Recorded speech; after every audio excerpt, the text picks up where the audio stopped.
About to go down. The kids are leaving, but thank you for sharing. I see it all over again. I appreciate it, Melissa. It should go down in a little bit. They're really high, like high intense.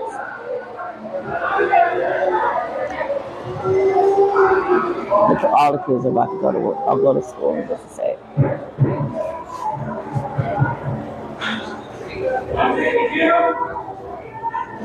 It's like 5 kids over here. I'll say it all over again. But really, thank you so much for letting me know. Because I have no idea.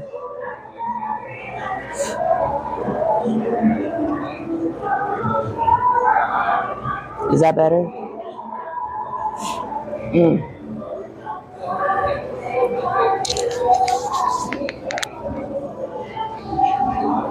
Okay. Hold on.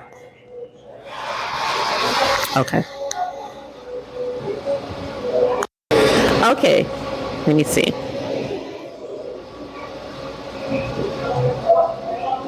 How are we doing now? I turned it off and then I turned it back on. Okay, great. Thank you. As I was saying, my name is NaKeesha and I am your belief worker if you choose. And I help people heal generational traumas.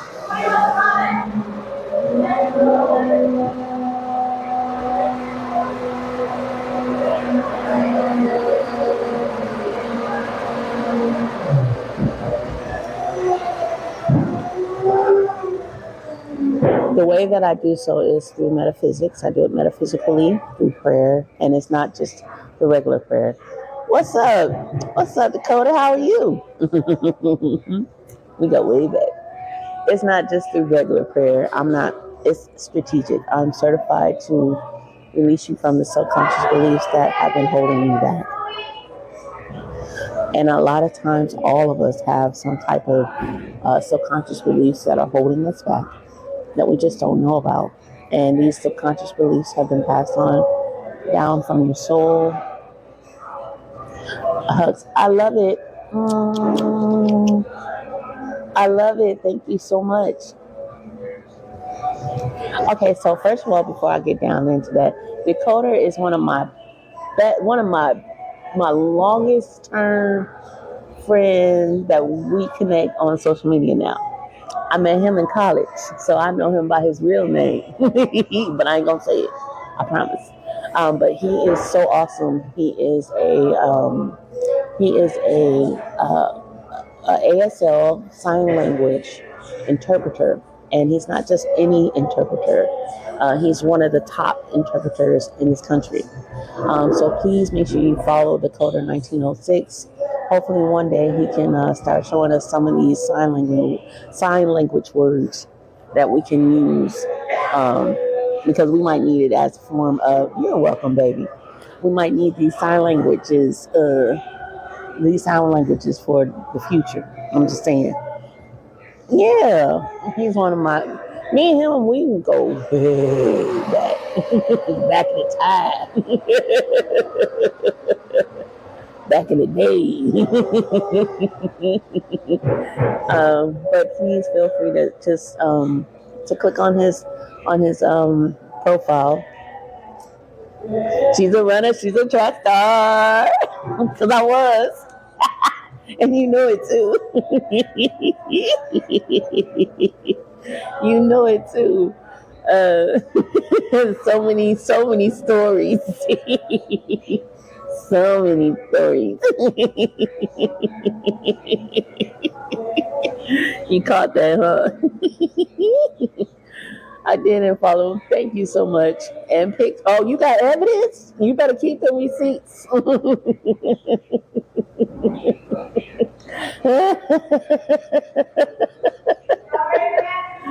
Thank you for the follow. I hope that he will start teaching us words in sign language. I think that would be really cool.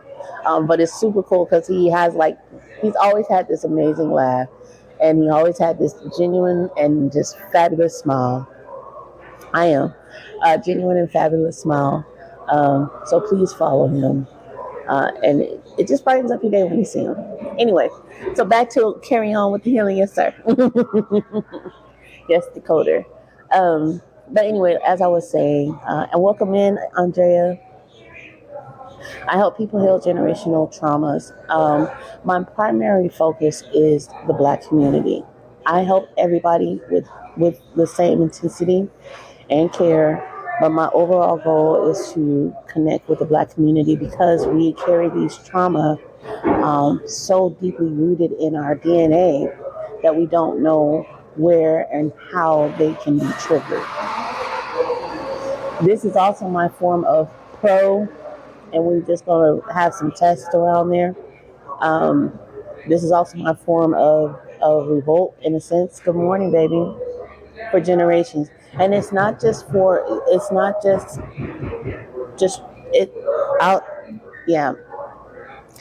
This is my way of giving back, right? And the generational traumas are not just 4 generations. It goes back roughly 125 to 150 years ago. And to be more specific, it goes back to 138 years, roughly about 5 to 6 generations that helped to create you, right? It took 5 to 6 generations, and some people say 7, to make up one person.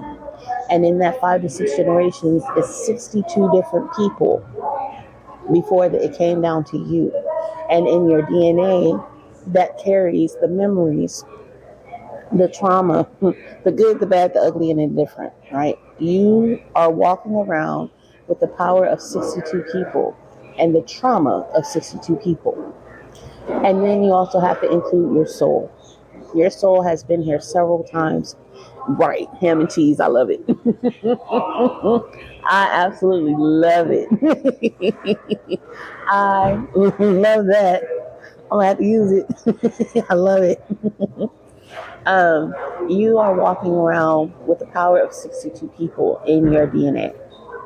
And this is a form of epigenetics. Epigenetics goes back 14 to 16 generations. Welcome to the tribe, Melissa. But epigenetics go back 14 to 16 generations before you. And that's all of the trauma that you have in your DNA. But 5 to 6 generations of that trauma that was gifted to you before you got here on this earth are all the ones that are encoded in your DNA. And like I said, your soul has been here several lives before you. And there are beliefs that are associated to those lives that your soul had gone through. And that was also gifted to you. Mm-hmm. Gifted. Because they come with the good, the bad, and the ugly, right? Yes. Mm-hmm. They come with the good, the bad, the ugly. Have a wonderful day, baby. Mm-hmm. They come with the good, bad, and the ugly, and the indifferent, right? So when you're having deja vu, I'll explain deja vu in a little bit. But when you're having these dreams, or when you feel like you've been here before, or you're having these dreams that seem so real, but they're out of place, it's not your dream, but you're like, oh my God, this felt like a real dream. Like, I've been here before, I did this before, I've seen this before, and you've never seen these things in your life. A lot of times that's either your soul talking to you, because your soul has been in time. Okay, let me break this down real quick.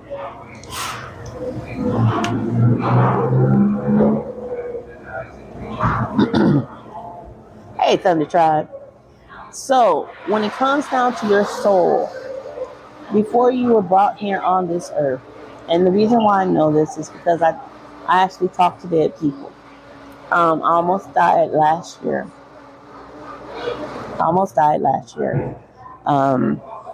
Because of an operation, and it almost failed. And I would have been caught up in heaven, right?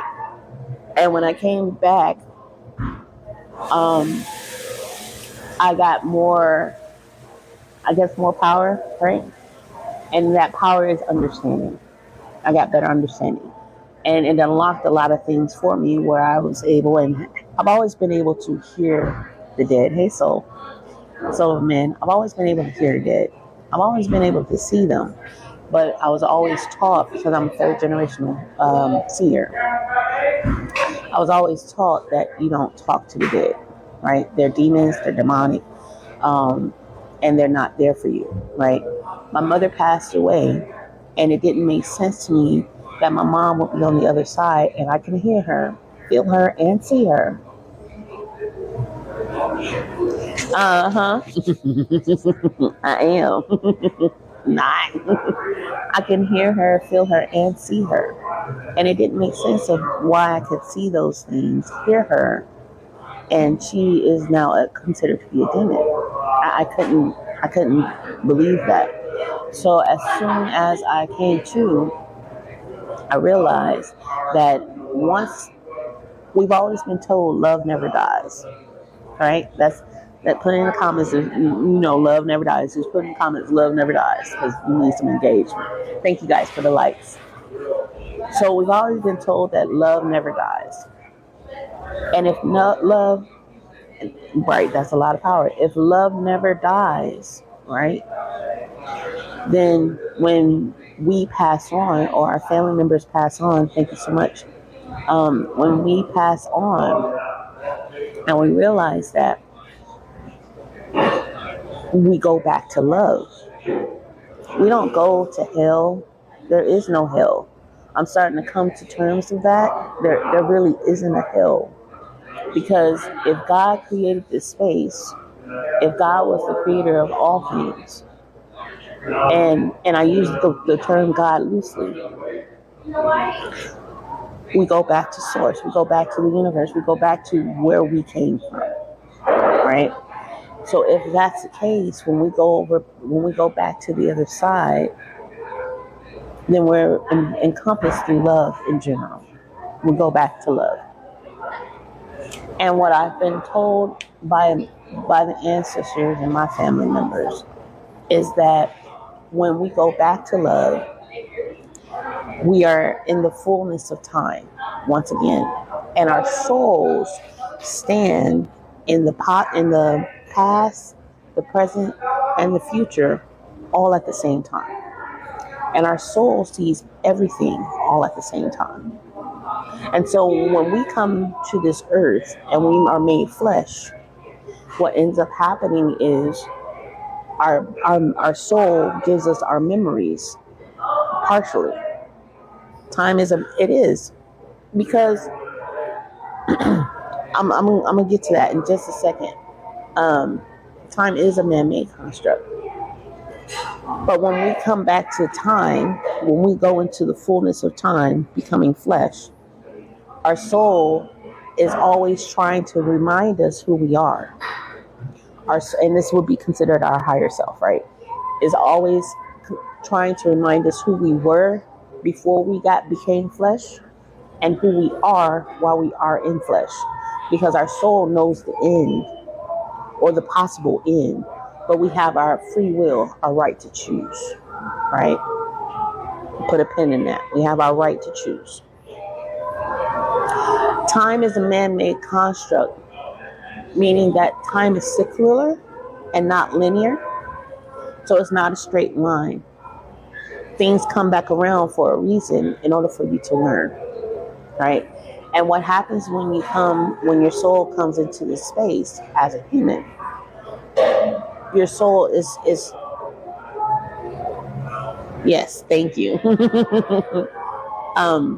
When we come back into this earth as humans, we are forced to relive what we didn't get right in the past life. We are giving ourselves, we actually do sign to give ourselves the opportunity to get it right in this lifetime. And if we don't get it right in this time, we got another chance, another lifetime. Our soul does, right? Now, when it comes down to your right to choose, what ends up happening is your soul has already chosen. Your soul, while back to source, while back in love, has completely chosen the outcome. It already knows what's going to happen. But what ends up happening is that free will was already given, was already made by your soul.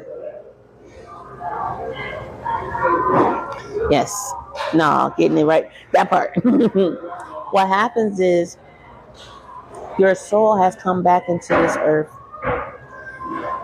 and the thing that stops your soul's free will or your free will is the things that are located in your DNA.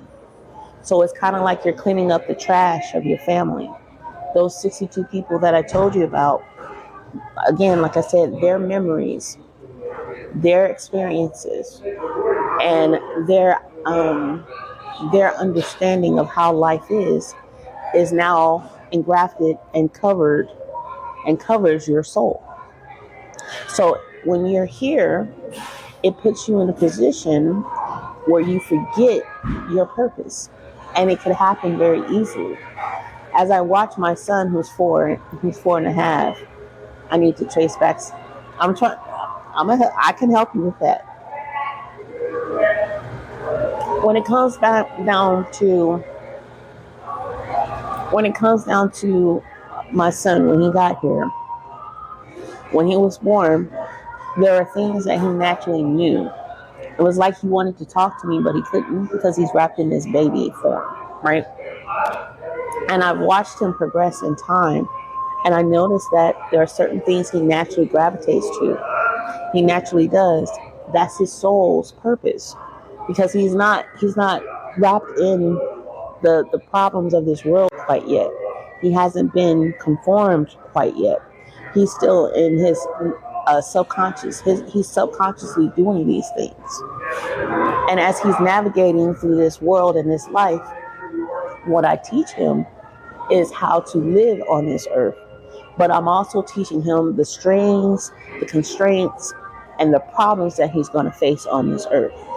By doing that, I'm shaping the way that he thinks and he moves. He has no filters. He's just here.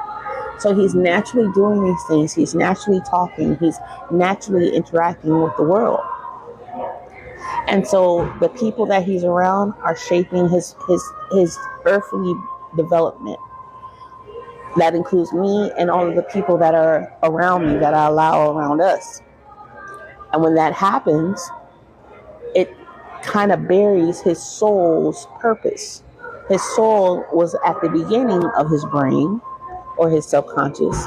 And as we continue to grow, because I have a full diagram of this, you guys can check the link in our bio for the free webinar.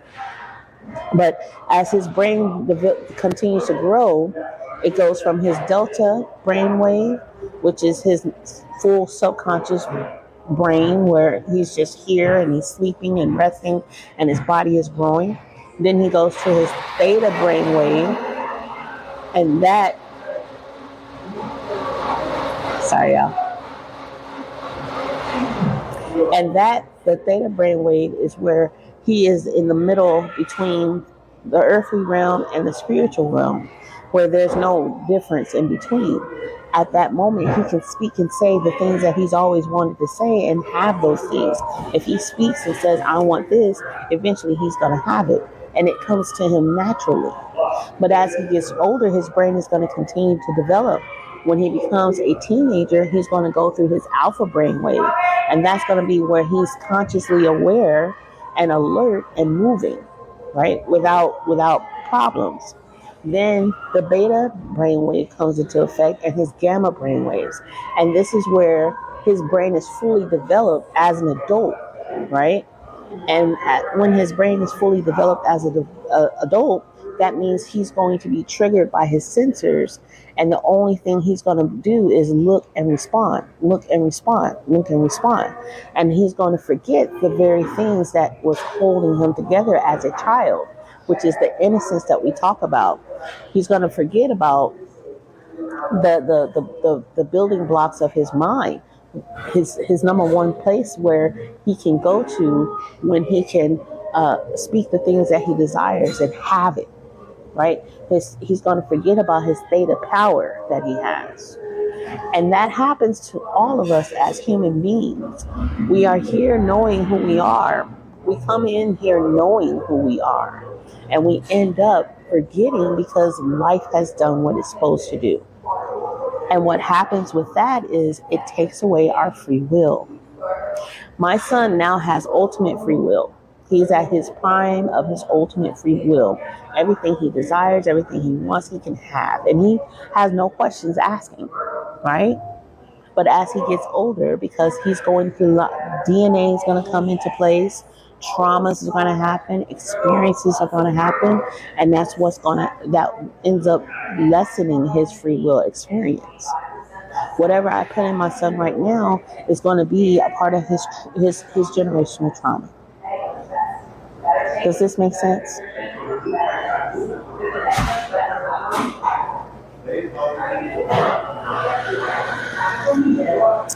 By the age of 7, every human being loses their free will.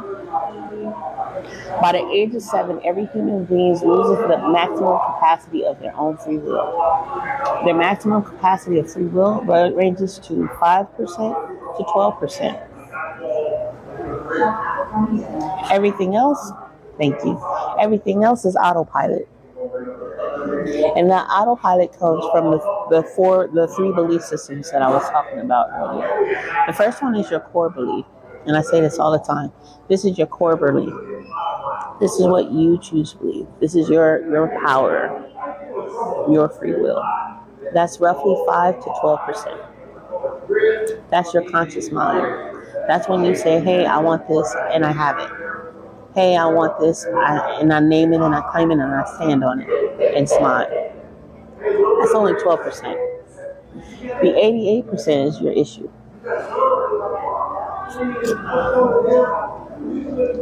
The 88% is your issue. The 88% is what your family told you, which is your genetic beliefs. Those thoughts in the back of your mind that constantly says, well, I'm not sure if I can have that. Because remember what happened in 1968 when we had those civil rights movements, and then they unalived Malcolm X, and they unalived Martin Luther King, and then they did the red line districts, and all the things that I ever wanted. I can't have those things because these things happen. And this was given to you from your family. You can't have that. Why can't I have it? You can't have that because you're black. And as I said before, this is for everybody, but it's primarily for people who look like me, right? Right. But this is what your subconscious goes. This is what your conscious mind goes through. This is a play of what your subconscious goes through.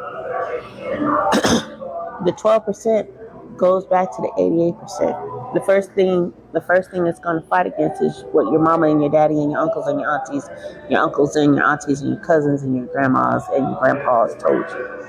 That's the first part. That's the first block. Right? Then you have your historical beliefs. And that's what society creates. What we're looking at right now, how people are stating that they want to make America great again. Right? And basically what they're doing is they're putting us back roughly about 138 years ago. They're literally trying to put us back roughly about 138 years ago. Why?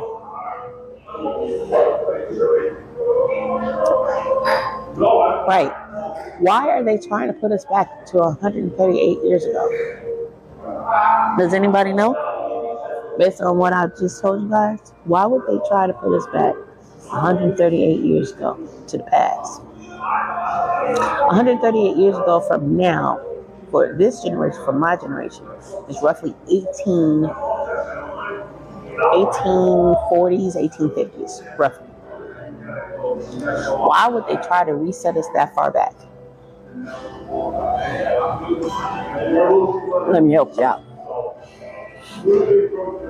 It took 5 to 6 generations to make you. Okay? It took 5 to 6 generations to make you. It took 62 people to make you. You got it.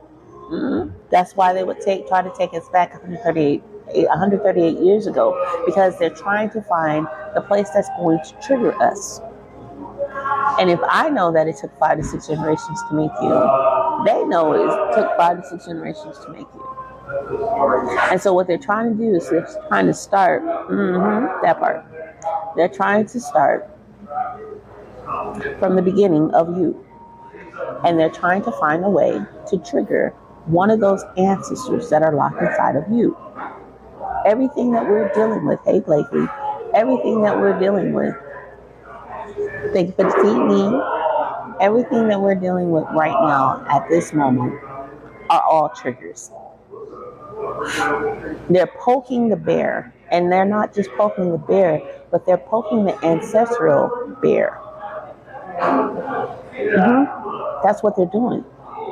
The man who created Project 2025, one of the co-writers, he has his dissertation in understanding black slavery.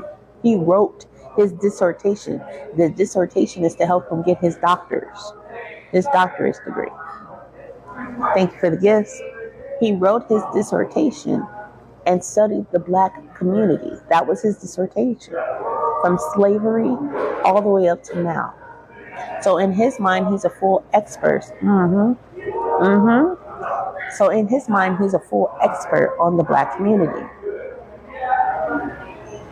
He thinks that because of the data that he's understood and know, that we're going to be triggered in some way, shape, or form. And the best way to trigger us is to get back to the 138 years of the making of each one of us. 138 years is roughly around slavery. So let's dismantle everything to get these black people out. And I'm starting to strongly believe, hey Jay, girl, I meant to call you. You've been on my mind, seriously. So his thought is, hey Boo, and in my mind, what I'm assuming is that they're like segments, right?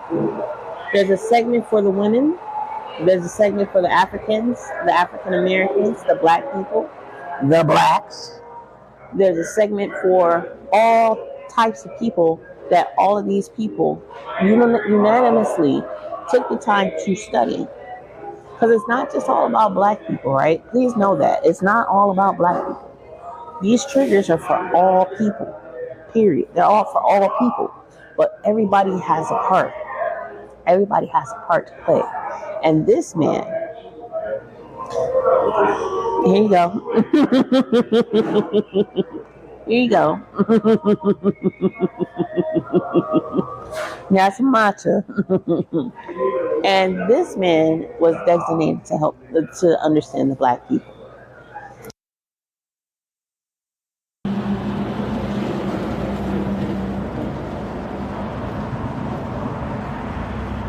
All right, cool. So, so I strongly believe that there are segments, right? That each one of these creators of the Heritage Fund, they all have their own ideas.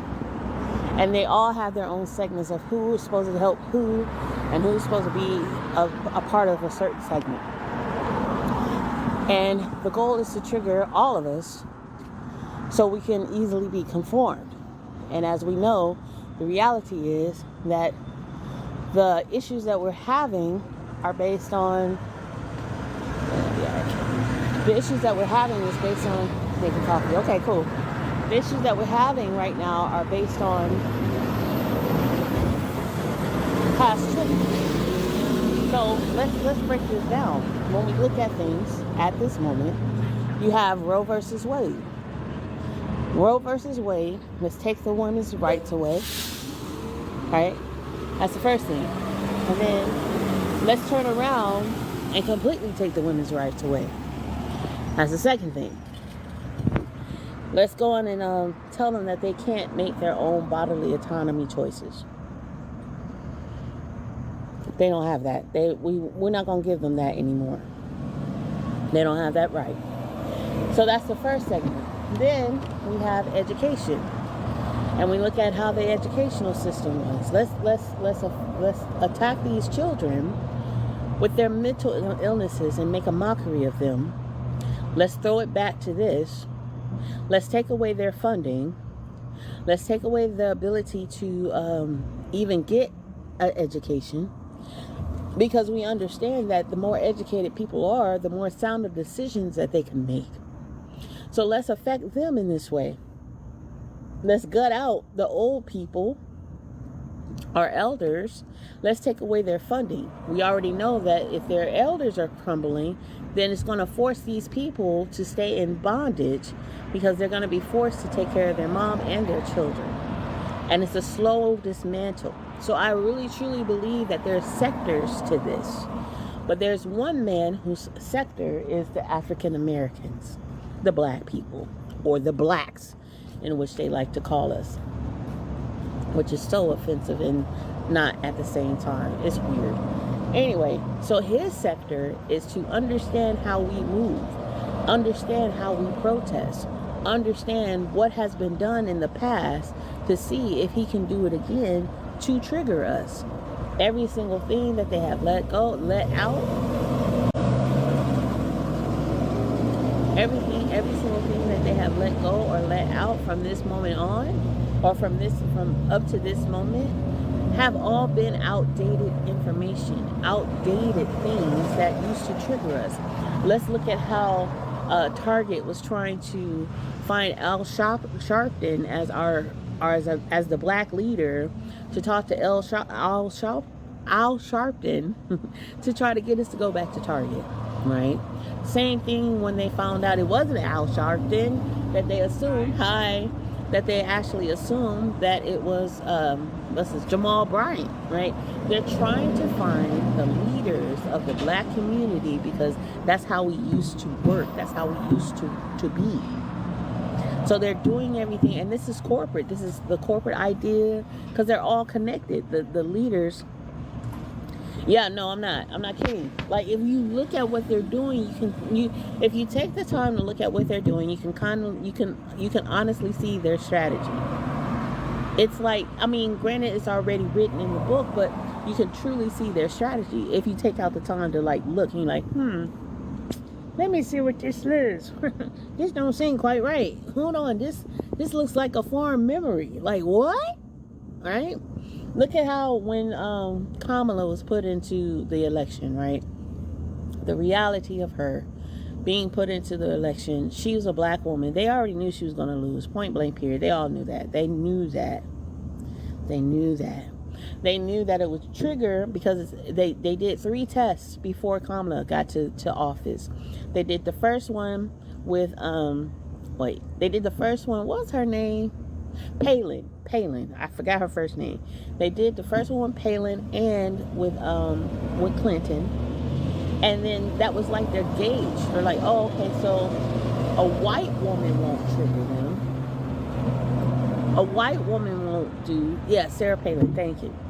A white woman won't trigger them. 2 white women, one from the GOP side and the other one from the Democratic side. So that's not going to trigger them. That's not going to trigger women, right? Because that was the whole thing. They were trying to trigger women as a test. And then the next one, they were like, okay, cool. Let's try this black woman. Let's see if we can get a rouse out of everybody. And what they didn't expect was for so many people to really go in for Kamala versus go in for the alternative, the one we got right now. I don't like using his name. But that was all a test. Oh, okay, so we understand if we put a black person out here, the blacks are going to like hook up and stay connected to the blacks. Let's see how the white women respond, and how people respond to this black woman as the possible elected official. The way we responded was exactly what they expected. Because we did the same thing with Obama, right?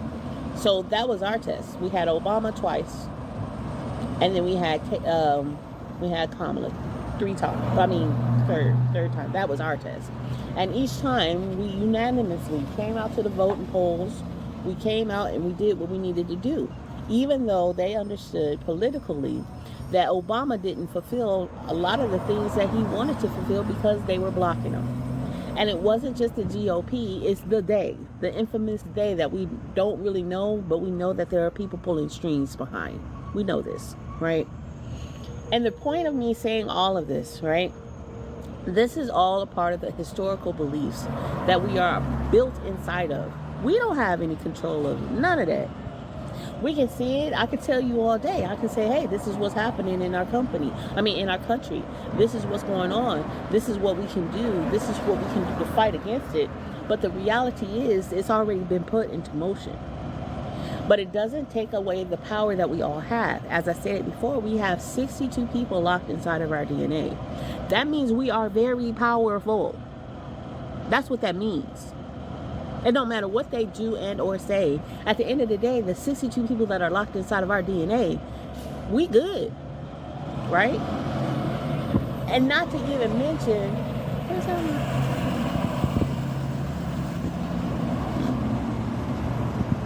This on the top of my screen. Okay. Not to mention that we also have our family, our soul family. Our soul has been here several times before. How many lives are in one soul? I don't know. But however many lives they are, you got it. I got it. We all got it. We are that powerful. We have the power of 62 people and the infinite souls that lies within every last one of us. And as I was stating before, the reality is when we came into this earth, all of these things were given to us and shaped for us before we got here. So we can forget who we originally are. And that is love, right? We are an infinite source of power. We are an infinite source of love. We are an infinite source of unconditional compassion. Love sounds so cliche when it comes down to how we think and what we do in society. And we don't understand the power that it has, right? When we make a full decision to let go of the generational traumas that have been holding us back, those generational traumas are the things that have been given to us from our soul.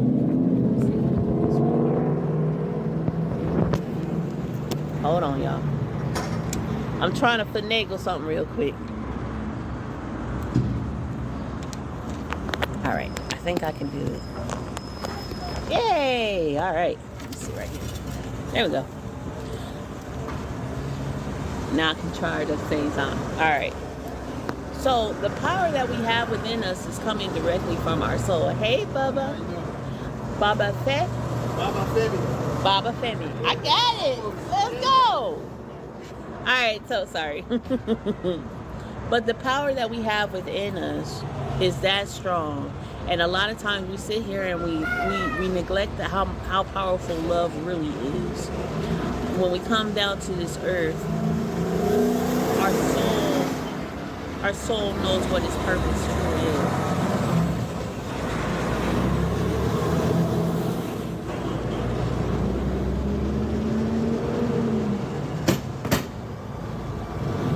Our soul knows what its purpose truly is. And because our soul knows what its purpose truly is, all of these things have been given to us through our DNA, right? Our DNA, our memories from our family is all created to hold us back, not to optimize our free will, which was already given to us. Your free will is the only thing that nobody can touch. Nobody. And the best way that they can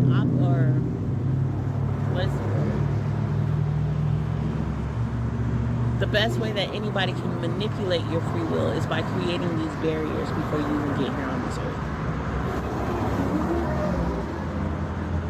Is this making sense for you guys? Hey, Jennifer. Hey, Kiki. Can y'all hear me?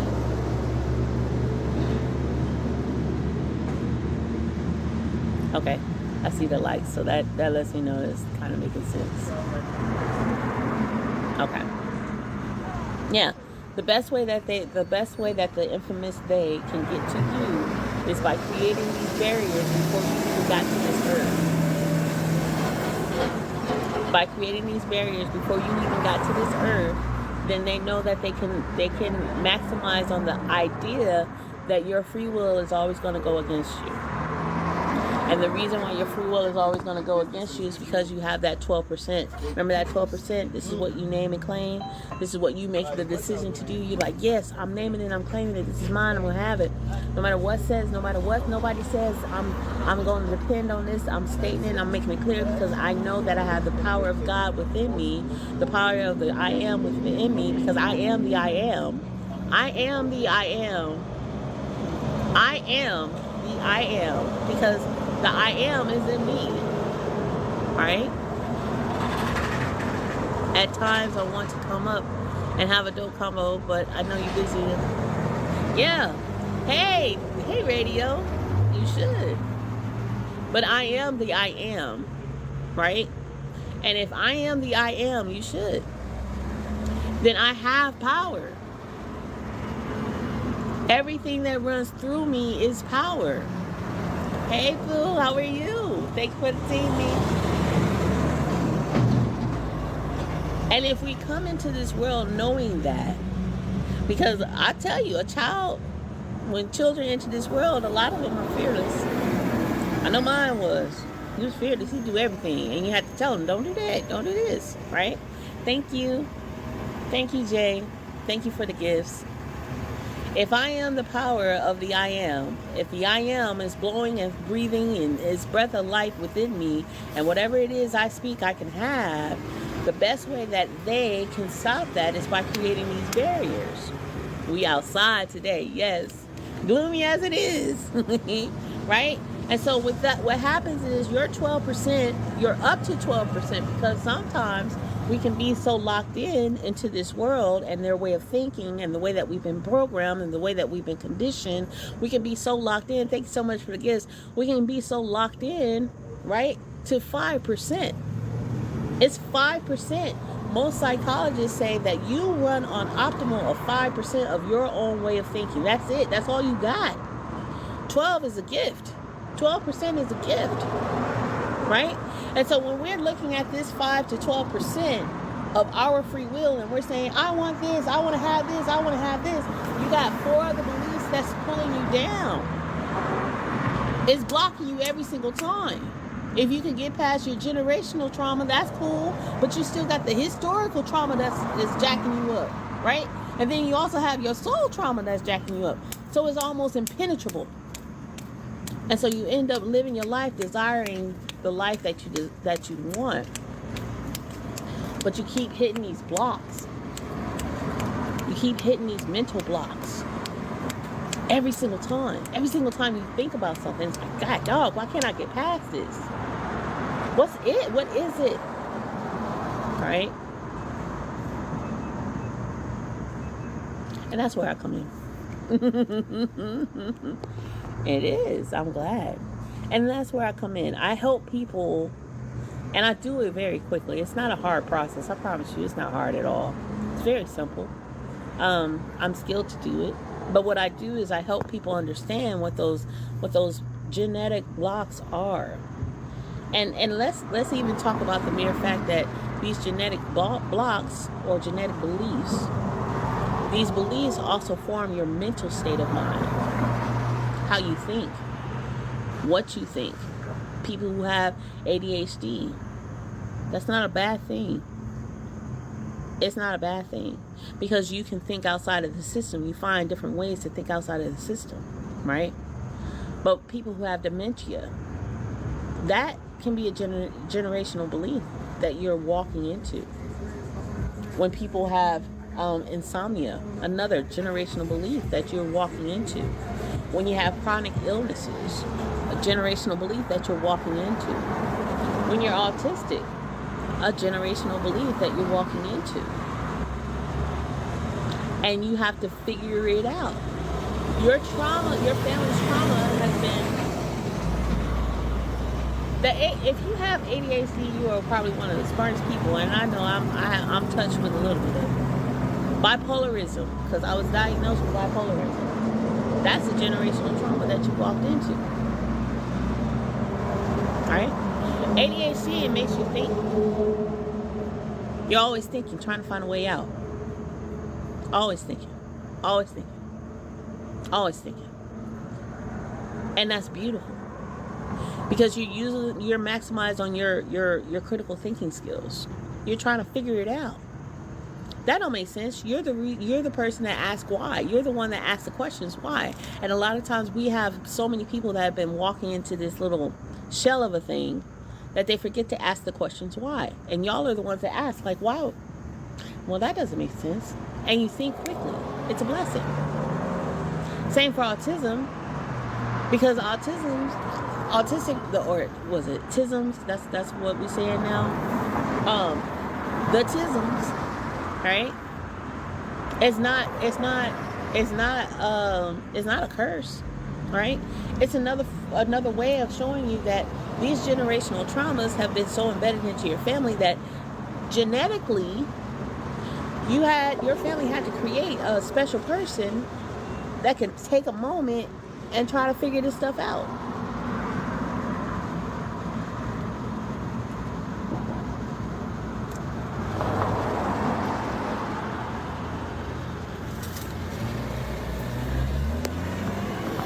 Thank you. Thank you for the gifts. Neurodivergence. That's what we are. We're neurodivergents because we're thinking and we're questioning everything. Why? And it's time for us to start asking the questions why. Because we've all been living under this whole conditioning mentally. We all have been living under this conditioning for so long that the reality has been there has to be a change, and the only way that we can change it is through us. And many of us want to fall back and be like, oh, I don't want to do that because that's too heavy, that's too hard. Well, then you're indoctrinating your entire family. I'm going to talk to you about that. You're indoctrinating your entire family. It's a choice. It's a choice. You're indoctrinating your entire family from the point of you, all the way to 5 to 6 generations in your future. You passing it on. You passing a buck. When it only takes you less than 1 hour and some change. Yeah. It takes you 1 hour and some change to fix it. That's through me. I'm not the only one. But it is through me. I'm one of the very few that are black that do what I do. I'm not the only one. But it ain't very many of us at all. It takes you 1 hour, and I've been on here for an hour.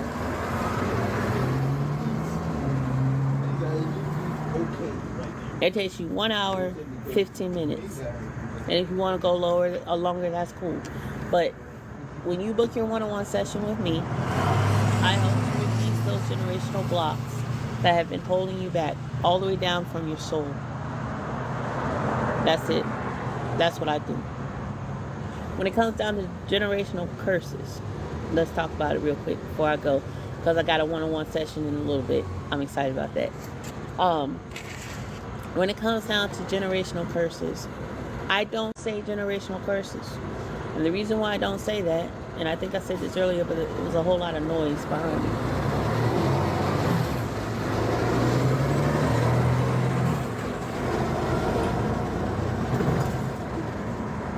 The reason why I don't say generational curses is because in the Bible it says the enemy is under your feet. Every time that I say generational curse, I'm giving that thing more power. That's one. Whatever that thing is that's supposed to be underneath my feet, every time I lift up my feet and say, oh, you gave me a generational curse, I'm giving that thing more power. Whatever that thing is. Right? I stand in the 62. I stand with the 62 within me. I stand. They are under me. The 62 within me gives me more power than that curse. Right? And then the other reason why I don't use the term generational curse, but I'm going to say it because that's what makes people understand it, because that's what we've been programmed to think and to talk about, right? When you say generational curse, or you hear the word curse, how does that make you feel? Does that make you feel empowered? You guys can put it in the comments. Does it make you feel like whatever that thing is out of your reach, that you can't obtain it? Hey, cousin. when you feel cursed, does that make you feel like you have power to change it? Or do you feel like that power has been removed from you? Defeated. Thank you. You feel defeated, right? Oh, no worries. I got to do the same thing in a few minutes. I literally have another session in a little bit, and I got to get home. But please book your session with me. Just thank you so much for staying. Please book your session with me. Link is in the bio.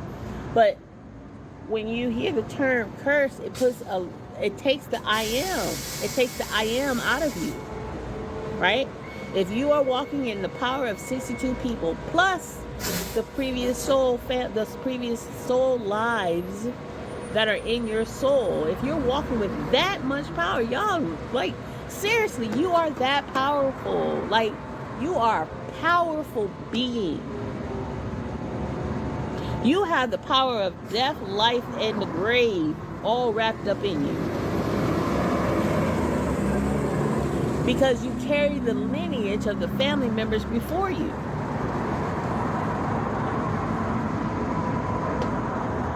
You have the power of death, life, and the grave, because you carry the blood and the lineage of the people before you.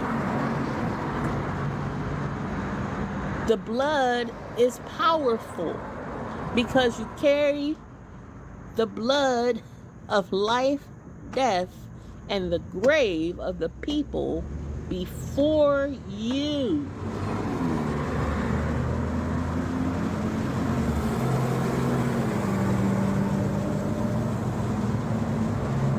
You are that powerful. So when someone says that you have a curse on you, you feel like you got to go outside of yourself to find the solution. Therefore, you are diminishing the power of the I am that is rocked and embedded inside of you. So let's try to change this before I head out, because I really do gotta go. I do. And it's been a pleasure. Yep, 75 minutes, girl. 75 minutes, that's it. 75 minutes. If you need payment plans, I got it. I got you. It ain't that much. It's, what is it? It's $175 if you can handle that. And if you can't, that's cool. We break it down, $43. I think it's $48 or $43. 3 times and you done. Okay? So we got ways. But if I said to you, let me help you change your generational belief, how does that make you feel? Let me help you change your generational beliefs. Compared to, let me help you break them generational curses. Which one would you feel more comfortable and more empowered to do? Right. Let me help you change your generational beliefs. You feel more empowered by doing that. And that's one of the conditionings that we have faced. And that's one of the conditionings that we have been given from society. And that's society as a whole, down from even to the churches. I'll talk about the churches later. Church is a full construct of control. That's all that is. That's all it is. The goal of having a church. And if you don't do your research, and not just on TV and social media and stuff, you can go to the books. The books will tell you in 1773, I think, or in the 1700s, the Bible was created. And the reason why the Bible was created from the King James Version, the reason why King James created the Bible was to put people into some type of control, because he was losing control of his own society. Nobody was listening to the police. Nobody was listening to the king. Nobody was listening to the people in power. And so what he did was he created this entire construct of the church to create morality in order for him to control the people. Yes, he was. That's what he did. This was his thought process. And that same idea, because it was understood, it was the same process. That same idea is being used as a tool today. And it's so crazy to me. I'm about to go on a rant. It's so crazy to me that we don't see it. We don't see it. Oh, I love God. I love Jesus. I love this. But you over here doing all you can to these other people, and also hurting the people here in the United States of America at the same time. You got to be kidding me. You are willing to allow us to suffer for whose glory? For God? Who's God? Who is God? I don't want that God. That's not the one I came down to this earth to be a part of. That's not the source that I want to go back to. I don't want to be in that space. Make it make sense. That's what I'm saying. That's what I'm saying. He's sitting here, this man, I'm going to do it and then I got to go. I'm going to do it and I got to go. This man comes on up here, shows his rare orange behind, because I don't usually cuss on this page. He shows his rare orange behind, talking about defiling women, and people are okay with it. He has had umpteen bazillion wives. That goes against the teaching of God and Christianity. He's a criminal. What? Is he trying to compare himself to Jesus? He ain't helped nobody. Like, make it make sense. This don't make sense to me. Make it make sense. Hey, what's up, Rhonda? Make it make sense. And we are following him so blindly because he got money. And he still don't got money. Man broke. He became president because he doesn't want to be...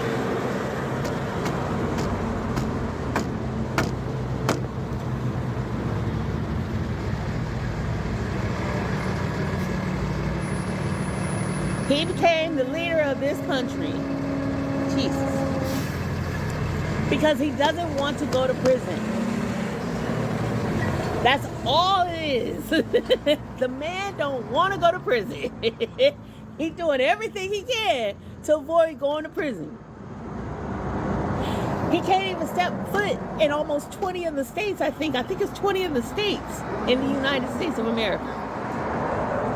He's banned in more than half of the other countries. His debt is so high. His debt is so high. This man's debt is huge. That he couldn't take on all of that responsibility financially. Because he was already broke. Alright. I gotta calm down. I got a session. In less than an hour. It's been a pleasure. Oh, you want to know where his 62 people is? His 62 people is right there with him.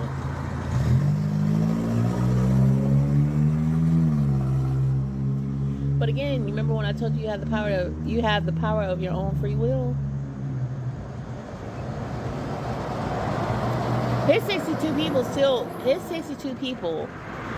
still are in love. There's no separation of that. Once we cross over, we all go back to love. There's no separation of that. There's none. Right? But the thing is, remember, let me tell y'all this real quick, and then I gotta go. All of us are mind, body, and spirit. Every last one of us, mind, body, and spirit. There's a side of us that is our mind. This is what we choose, right? Our body is the 62 people that are locked inside of us. their traumas, their experiences, and their issues. They're now his. This man's parents was a part of the 3-letter K's. Right? It was part of the 3-letter K's, and I'm showing you, right? That's in his 62. That's a part of his DNA. He's fully acting out what's a part of his DNA. But the problem is those 62 people that are in his DNA have all passed away. And once they pass, all of us go back to source. So what happens is when they go back to source, they see everything that they've done wrong, and they do everything they can to try to fix it. That's what they do. That's what we all do. That's what we'll all try to do when we cross over.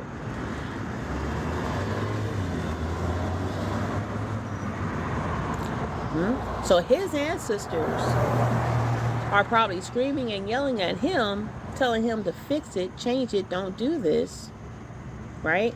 They're probably all over on the other side, on the soul side of him, saying, don't do this. This isn't right.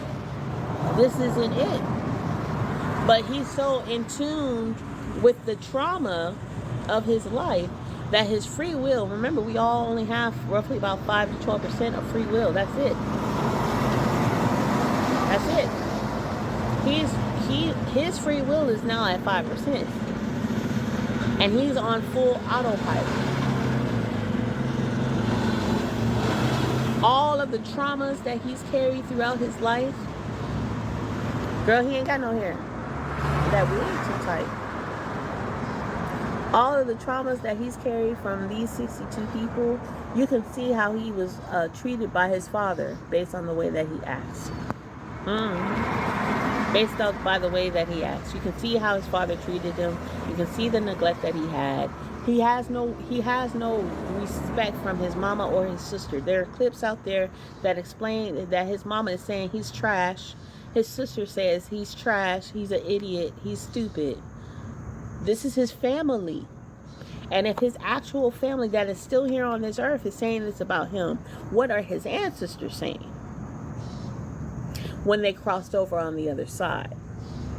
This man, if you look at him, this man is living in a loop. He's living on a loop. And there are other people who are choosing to live in this loop. Again, like I said earlier. Like I said earlier, the goal is to get us back to 1860 whatever, 138 years from now. That's the goal. These people are still living in that 62 trauma loop. They want to loop it back around because that's all they know.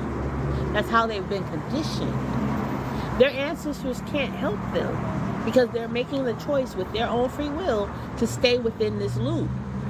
And that's the difference between them and us. We showed with our votes that we don't want this type of life. We showed with our votes that this is not the life that we desire. Period. We showed with our votes that we want to evolve as a nation collectively. This is what we've shown. This is what we've been proven. This is the numbers and the facts. But these people have made a decision that they want to stay in this loop. They don't want to evolve. That's not their desire and or dream. That's their free will. And so what they're trying to do is to force that free will, their free will, on us. Collectively, by creating all of these traumas. Hey, Kendra. By creating all of these traumas, by creating all of these obstacles. And us collectively are like, we don't want to deal with that. And a lot of times I find myself laughing. Right? Thank you so much for the gifts. It is our choice. And this is the reason why I said it's not about a black and white thing. It literally is about this man's full free will and his little cluster of groups. Their free will trying to impose themselves on our free will to sit us back in time.